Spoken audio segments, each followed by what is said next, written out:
Assalamualaikum warahmatullahi wabarakatuh. Perkenalkan, nama saya Dini Sari Putri. Saya dari kelas PAI 5B dengan NIM 118202060. Nah, insya Allah saya akan menjawab. Yang pertama yaitu bagaimana implementasi pendidikan Islam di lingkungan sekitar Anda. Nah, jadi pendidikan Islam di lingkungan saya itu alhamdulillah lebih ke nuansa santri. Nah, banyak juga lembaga-lembaga pendidikan Islam. Di sini juga ada pesantren Salafi. Nah, terus ibu-ibunya juga suka ngadain hadiran rutinan di majelis setiap hari Rabu, dan juga bapak-bapaknya setiap malam Sabtu. Dalil yang menjelaskan tentang pengimplikasian pendidikan Islam yaitu ada surat As-Sadd ayat 27 sampai 28. Bismillahirrahmanirrahim. Wa ma khalaqnas samaa wal arda wa ma bainahuma batilan dzalika dzannul ladzina kafaru fawailul lil ladzina kafaru minan nar. Am naj'alul ladzina amanu wa 'amilus sholihati kal mufsidina fil ardi am naj'alul muttaqina kal fujjar.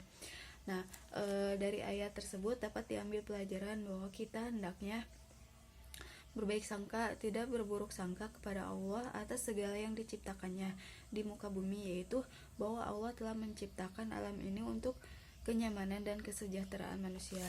Untuk nomor 2 yaitu bagaimana formulasi integrasi antara ilmu agama dan dengan ilmu umum berdasarkan pendekatan problem based learning. Nah, jadi pendidikan Islam ini pada akhirnya sering dimaknai sebagai pemindahan pengetahuan dan nilai-nilai ajaran Islam yang tertuang dalam teks agama. Sedangkan ilmu sosial dan ilmu alam dianggap bukan merupakan bagian dari pengetahuan agama. Orang Islam yang hanya mengandalkan ilmu agama menyebabkan ia kurang mampu menghadapi tantangan zaman, bahkan tersingkir dari persaingan global.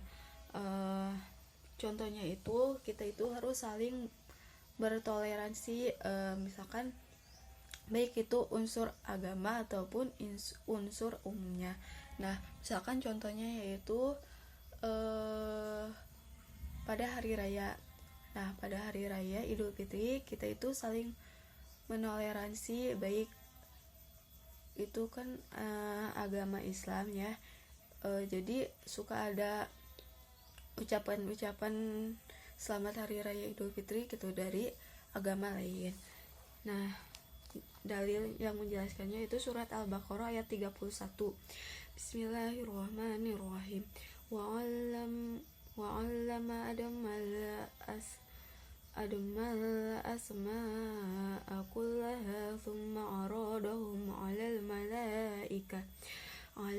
malaikati faqala anbi'uni bi asma'i haula'i in kuntum shodiqin. Nah, dalam surat ini terkandung 3 pengertian, yaitu sumber ilmu adalah Allah. Oleh karena itu, semua yang bersumber darinya pasti benar, karena pada hakikatnya ilmu adalah kebenaran. Yang kedua ada ilmu adalah anugerah, dan yang ketiga ada dalam konteks pendekatan diri. Nah, kesadaran umat Islam untuk belajar dan mengembangkan ilmu pengetahuan akhirnya mengantarkan umat Islam pada puncak kejayaan peradaban. Yang nomor 3 yaitu pengadaptasian model pengembangan kurikulum Islam klasik dalam model pembelajaran kekinian. Nah, jadi pengadaptasian cara model pembelajaran klasikal ke model kekinian yaitu guru harus memahami bagaimana siswa memperoleh pengetahuan dari kegiatan belajarnya. Jika guru itu dapat memahami proses perolehan pengetahuan siswa, maka guru dapat menentukan strategi model.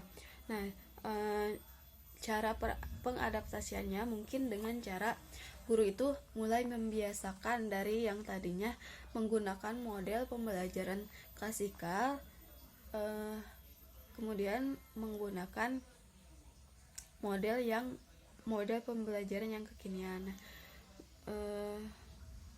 Disebutkan juga dalam surat Al-Mujadalah ayat 11, yaitu Bismillahirrahmanirrahim.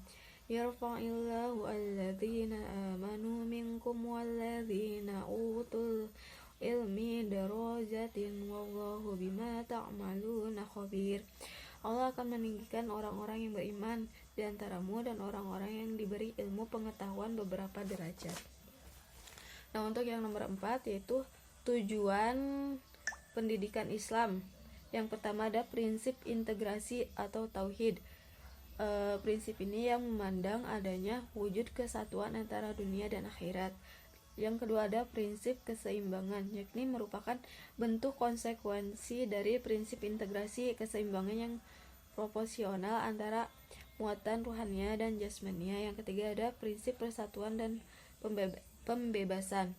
Prinsip ini dikembangkan dari nilai tauhid bahwa Tuhan adalah esa. Yang keempat, prinsip kontinuitas dan berkelanjutan atau istiqomah. Dan yang kelima ada prinsip kemaslahatan dan keutamaan.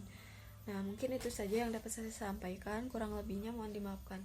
Wassalamualaikum warahmatullahi wabarakatuh.